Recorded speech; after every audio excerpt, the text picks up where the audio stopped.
Salutations and welcome to the farm. We've got a lot going on in the farm today. You can see in the corner of my video that the canner's out. We've been canning and making some homemade cranberry juice. I'll put the link to that video in the description below. But while I had everything out, I thought we would do some meals in a jar today.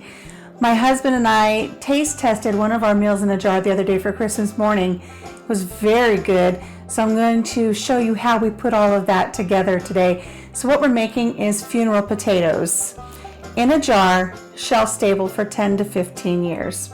So let's get started. I've already made 3 and they're really beautiful. Look at all of the different ingredients there. Look at that. We have cheddar sauce, chives, ham, a scalloped cream base that I did another video for that I'll put the link to the description below. And then we have dehydrated potatoes. Once you get these in your jar and you vacuum seal them, they'll be good in your pantry for 10, 15, 20 years. Very easy to make up, very delicious. So like I said, I've got 3 started here. I've already got 2 of them done with the ham bits and I've got 1 done without ham bits. All of them have the cheddar sauce powder in them, but you don't have to use that if you don't want to. So I have my jars out ready. They've been washed, they've been sterilized, and they have thoroughly dried. You want to make sure that there's no moisture in your jars. So I've got 3 of them to do here, and the first thing that we're going to add to the very bottom of our jars is some cheddar powder mix. Now, we originally were getting our cheddar powder online at Hoosier Farms, and I'll put a link to that in the description. But recently, we've been getting our cheddar powder at the Amish store. So to our jars, we're going to add the cheddar powder first, and we're going to add 1/4 cup. Now, it doesn't have to be exact.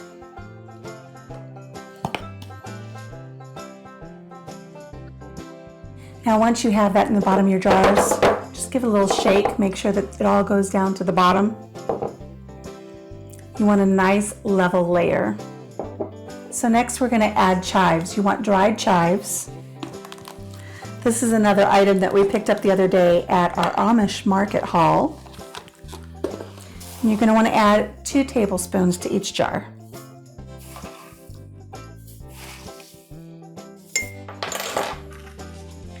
Once again, just give it a nice shake. Make sure you have a nice level layer. Now I'm going to add some ham bits. You can get dehydrated or freeze-dried meats in a number of places online. These are Hoosier Hill, and we got this on Hoosier Hill Farms. Again, I'll put a link in the description below where you can get these. You don't need very much. I'm only going to add 2 tablespoons per jar. They're heaping, but that's okay. Now we're going to add 1/2 cup of the scallop cream base that I put together in an earlier video. I will link that below, but basically it's milk powder, sour cream powder, some dehydrated onions, and parsley and nutmeg. Nutmeg is the secret. So we're going to add about 1/2 cup to each jar. I might not have enough. Looks like I'm going to have to make some more. That's all right. We'll take the little bit that's left. We'll divide it between these 2 jars, and I'll make some more and come back later and finish this jar. Never make enough. So again, we're going to shake these up a little bit, and look at all of the beautiful layers that we're getting. That's it for our ingredients except for our potatoes. I was able to get these dehydrated potatoes again out at the Amish market, but you can get them online. Augason Farms, Hoosier Hill Farms. There are lots of options where you can get some dehydrated potatoes. We're going to add what equals out to about 1 cup to each one, but I'm just going to pour it directly in.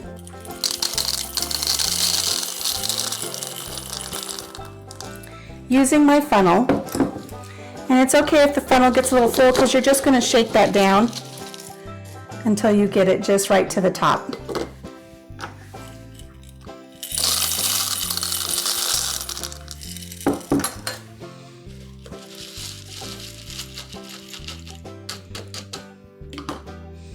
Just take a few and put them over here. Equally distributed that a little bit. And now I have a food saver vacuum that I'm able to vacuum seal these so they'll be shelf stable, like I said, 10-15 years. If you don't have a vacuum sealer, you can use O2 absorbers. I would do 100 cc's per jar. When you vacuum seal your jars, you want to make sure that the rim of your glass jar is clean. You don't have any debris. You want to get a good tight seal. So we're just going to wipe this with a towel, put our lid on, add our jar sealer, and let's vacuum seal this.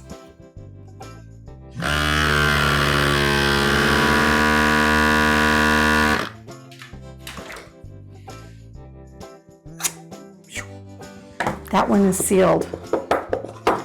There we go, look at that. Now we'll just put the ring back on. We'll mark it indicating what it is, and we'll stick it in the pantry, and it'll be shelf stable for several years.